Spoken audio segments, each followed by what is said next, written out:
मणदार चारों का ब्रेकअप पद माशमार वशत कने चुके आगा सन एडवोकेट साहब ब्रेकअप पीसर मेगु मगा पुत्रान कनगा तो मगा पुत्रान कने के सरदार साहब धरना वालास को तायन लायामल ऐलान के हस्ते सेंट्रल कमेटी इजलास पद कनक भी चूँकि बाज अमी को शिकायत के बेनतीजा भूता बल बुनियादी तौर पर धरना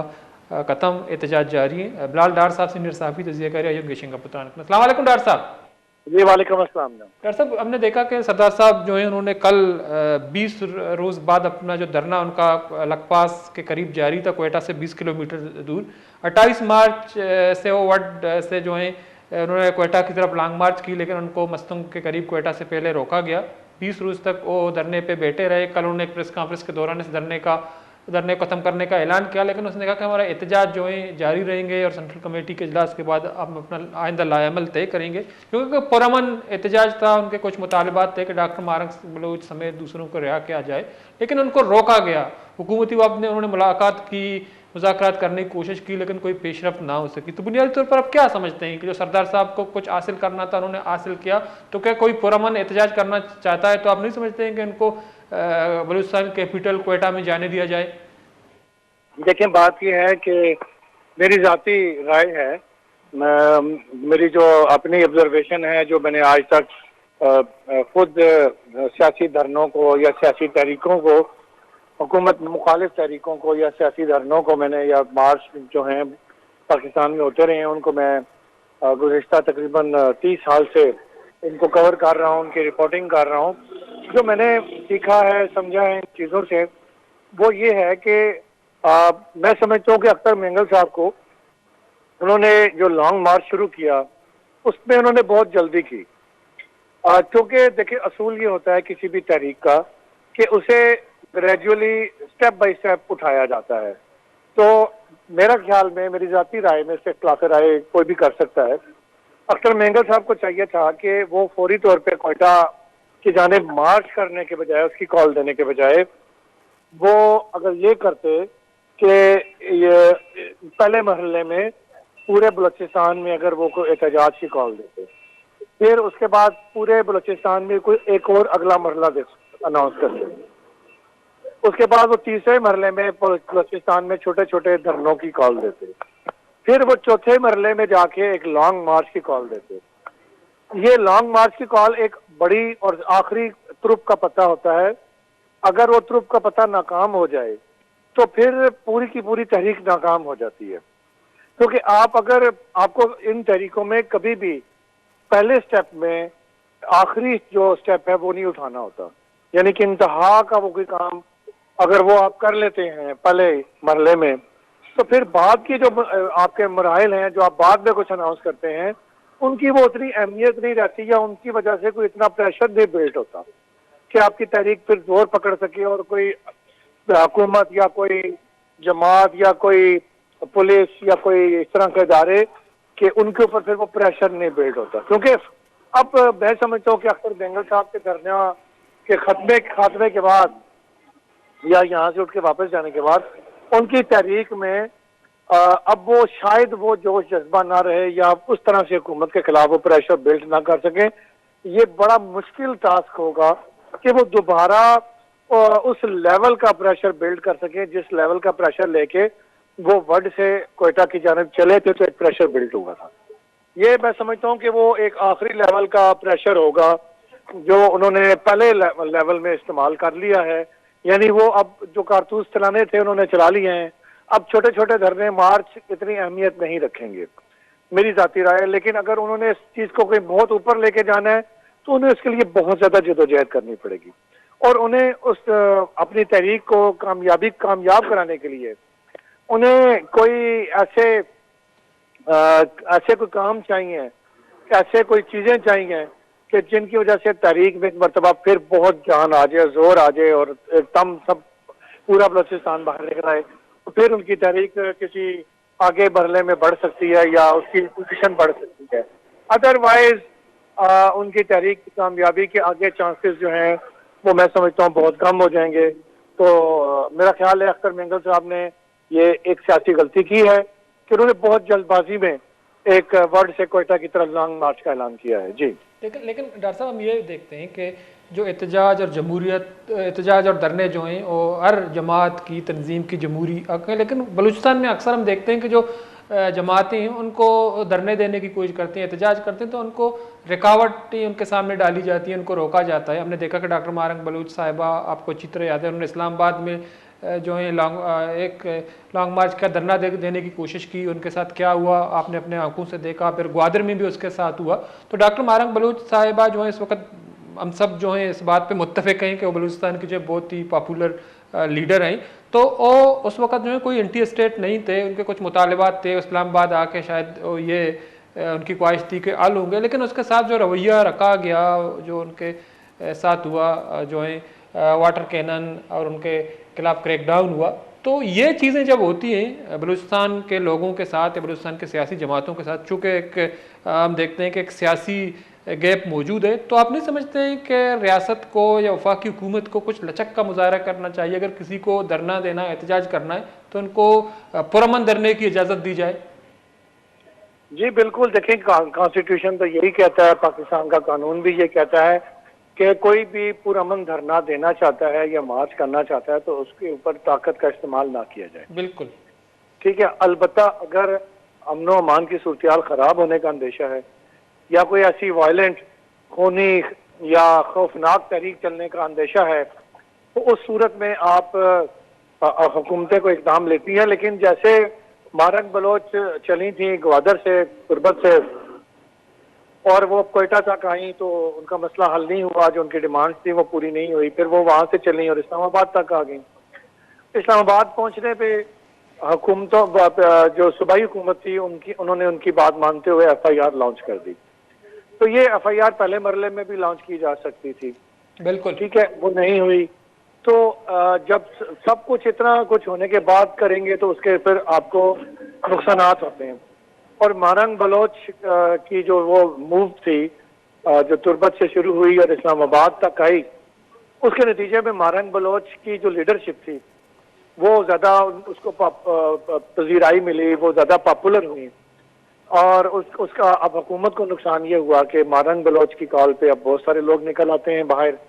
और हुकूमत को उस सिचुएशन को कंट्रोल करने में काफी जद्दोजहद करनी पड़ती है और काफी तनकीद का सामना भी करना पड़ता है। अगर हुकूमत इन चीजों को फौरी टैकल करे और जो आखिरी स्टेप पे जाके इतना कुछ होने के बाद मुतालबात को मानना है तो फिर जो जायज मुतालबात है उन्हें फौरन मान लिया जाए, तो इतनी ज्यादा फिर कशीदगी भी पैदा ना हो और हुकूमत मुखालिफ या जो भी नैरेटिव बिल्ड है हो रहा है इस वक्त वो ज्यादा स्ट्रांग ना हो सके। देखिए इस वक्त तक जो प्रॉब्लम है वो सूबाई हुकूमत है या वफाकी हुकूमत है। मैं ये समझता हूँ कि ये जो मारंग बलोच हैं या कलअदम अलहदगी पसंद तंजीमें हैं, इनके खिलाफ वफाकी हुकूमत और खास तौर पर सूबाई हुकूमत अपना नैरेटिव मजबूती से बिल्ड नहीं कर पा रही। बिल्कुल जिसका सबूत ये है कि मारंग बलोच जैसी एक नौजवान लड़की जो अभी MBBS किए हुए, अभी उसको बहुत ही कम टाइम हुए उन्हें, और वो बलूचिस्तान की एक पॉपुलर लीडर बनी, लेकिन और उनकी कॉल पे बहुत ज्यादा लोग भी निकलते हैं और हमने देखा कि बलूचिस्तान में हजारों की तादाद में एक शहर से खवातीन भी बाहर निकले। बलोच माशरे में खवातीन मुजाहरों में पार्टिसिपेट अमूमन नहीं करती हैं, लेकिन वहाँ ये सूरत अक्सर चेंज हुई। तो यानी कि मारंग बलोच का नैरेटिव ज्यादा मजबूत है, ज्यादा ताकतवर दिखाई देता है बनिस्बत सूबाई हुकूमत के नैरेटिव को। सूबाई हुकूमत का नैरेटिव क्यों नहीं मजबूत हो रहा, उसकी जहाँ बहुत सारी और मजीद वजूहात हैं, लेकिन एक वजह यह है मेरी नज़र में कि सूबाई हुकूमत या जो सूबाई असम्बली में बैठे हुकूमती पार्टियों के लोग हैं वो नैरेटिव बिल्ड करने की कोशिश ही नहीं करते, क्योंकि उन्हें शायद अपने मफादात अजीज हैं और वो जिस पार्टी के साथ या हुकूमत के साथ बैठे हैं शायद वो उनके साथ उनके लिए इतने इम्पोर्टेंट नहीं है। और जितने ये सूबाई लोग बैठे हुए हैं असम्बली में खास तौर पे हुकूमती जमात के, हुकूमती जो इत्तेहाद के, मैं देखता हूं कि उनके अंदर इतनी काबिलियत ही नहीं है कि वो अपना नैरेटिव बिल्ड कर सकें। और उनके जो हामी मीडिया के कुछ लोग हैं या दानिश्वर हैं या कोई सियासी तज्जिया निगार हैं, उनके अंदर भी मुझे कोई खास काबिलियत दिखाई नहीं देती कि वो मारंग बलोच या उनकी तहरीक के खिलाफ या अख्तर मेंगल की तहरीक के खिलाफ कोई, या इवन दो के अलहदगी पसंदों के खिलाफ कोई मजबूत नैरेटिव बिल्ड कर सकें। ये एक बहुत बड़ा अलमिया है। मेरा ख्याल है अगर हुकूमत को इस चीज पर जरा संजीदगी के साथ सोचना चाहिए और कुछ ऐसे स्टेप्स लेने चाहिए जिसके नतीजे में वहां के नौजवानों को, वहां के अवाम को रिलीफ मिले, और वो फिर इस नैरेटिव जो जिसने मारंग बलोच के नैरेटिव पे अगर वो चल रहे हैं तो उनका नैरेटिव चेंज हो, उनका बयानिया चेंज हो और वो फिर हुकूमत के नैरेटिव के हामी बने। तो उसके लिए जरूरी है कि वहाँ आप डेवलपमेंट करवाएं, वहाँ नौजवानों को रोजगार फराम करें और बड़ी तादाद में फराम करें, और तो ये चीजें बदलना शुरू हो जाएंगी। इस सूरत हाल में एक तो ना कोई डेवलपमेंट सही तरह हो रही है, ना वहाँ पे कोई इतना कोई मेगा प्रोजेक्ट हो रहे हैं, ना लोगों को वहाँ कोई अच्छे बड़े पैमाने पे कोई उनको रोजगार मुयसर आ रहा है, और ऊपर से आए रोज कोई ना कोई मसला ऐसा होता है या ऐसा कोई ना कोई वाकया पेश आता है जिसके नतीजे में बलूचिस्तान में जो नौजवान है खास तौर पे वो उनके गम गुस्से में इजाफा होता है। तो हुकूमत को ये चीजें ठीक करने के लिए इन चीजों पर तवज्जो देनी होगी और अपना नैरेटिव बिल्ड करने के लिए पहले हुकूमत खुद और हुकूमती अरकान खुद किसी एक पिच पे इकट्ठे हों और वो अपना कोई नैरेटिव तय करें, एक ऐसा नैरेटिव जो सबके लिए पुरकशिश हो, तो तब और फिर उसके बाद एक अच्छी टीम बना के उस नैरेटिव को फ्लोट करें, सोसाइटी में उसको पॉपुलर करने की कोशिश करें, ताकि तब वो होगा। लेकिन मसनूई नैरेटिव नहीं चलते, मसनूई बातें, सही है बात डॉक्टर साहब, बिल्कुल आपकी बात दुरुस्त है। लेकिन अगर सरदार अख्तर मेंगल साहब की बात करें तो आप भी अच्छी तरह जानते हैं कि जब नेशनल असम्बली का इजलास था तो उन्होंने स्पीच करने की कोशिश की, एक दिन 2 दिन उनको मौका नहीं दिया गया, उन्होंने स्पीकर साहब से गिला भी किया लेकिन उनको मौका नहीं मिला, तो बाद में मजबूर होकर उन्होंने नेशनल असम्बली से भी जो उनकी रुकनीत है उससे इस्तीफ़ा दे दिया। तो जाहिर सी बात है सरदार अख्तर मेंगल साहब का एक पॉलिटिकल बैकग्राउंड है, वो एक सीनियर सियासी रहनुमा है, तो उनको किसी न किसी तरह जो है अपना सियासत करना है, एहतजाज करेगा, क्योंकि असम्बली से वो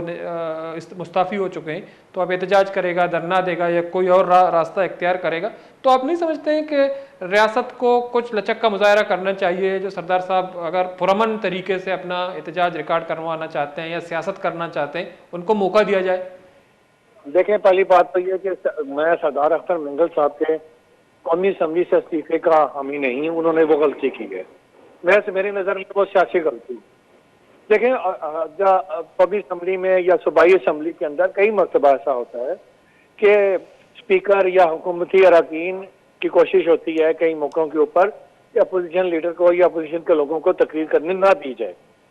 लेकिन इसका मतलब ये तो नहीं होता कि वो इस्तीफा दे के असम्बली से बाहर चले जाए। अगर असम्बली से बाहर ही जाना है तो फिर इलेक्शन लड़ने की क्या जरूरत थी? फिर उन वोटर्स का क्या जिन्होंने अपने हलकों में वर्ड के अंदर उन्होंने दूसरे उम्मीदवारों की मुखालफत की। फॉर एग्जांपल वर्ड के अंदर जो अख्तर मेंगल साहब के वोटर हैं जिन्होंने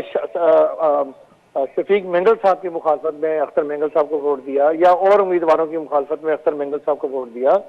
तो उनका वोट का मैं समझता हूँ कि वो कोई ठीक काम उस तरह से फैसला नहीं हुआ कि इस्तीफा दे के आप घर आ गए।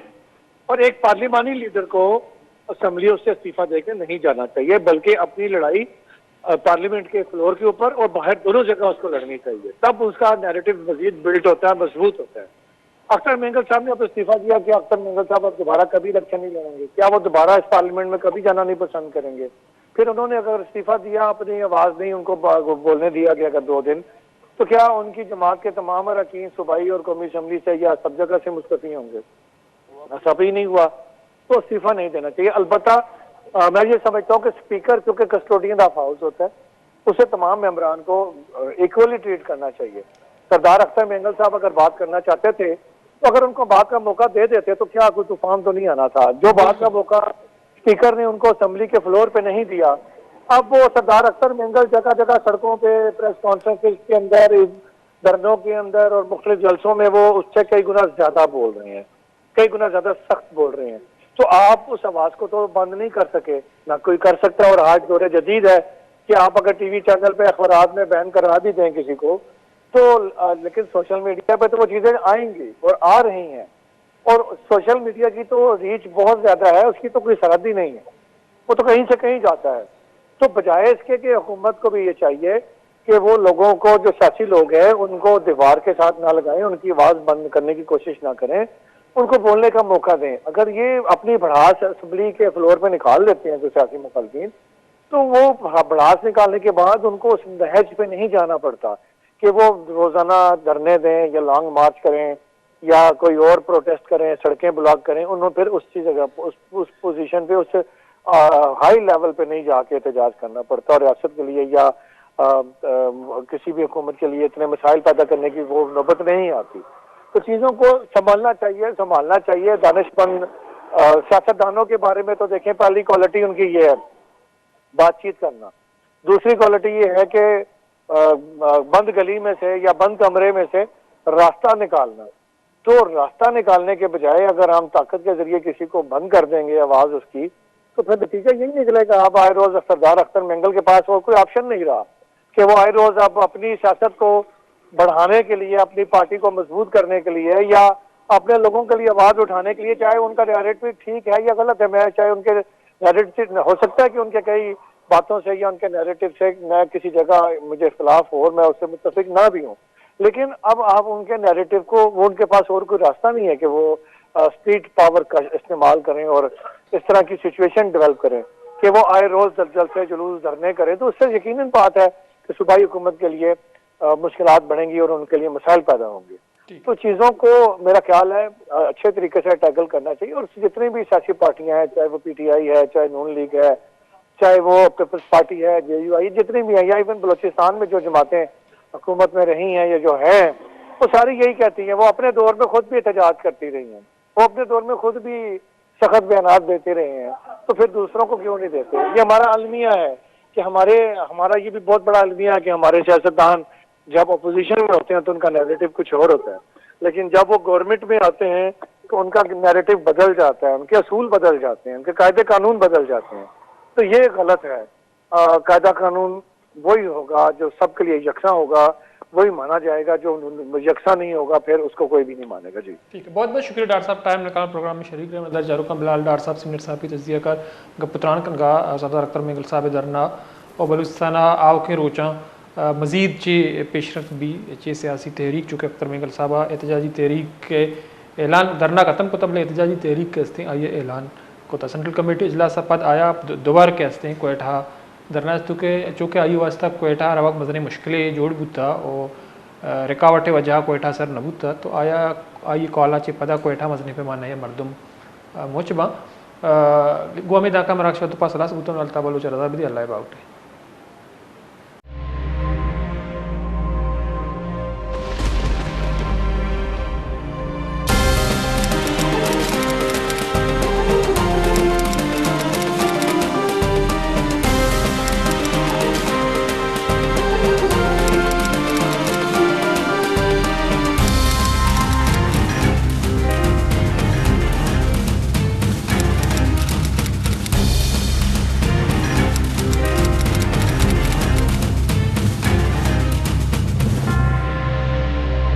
बेचारे मरागिश बेजाना पन शंबे दशंबेया शपे साहत अश्ता योका वश न्यूज़ा।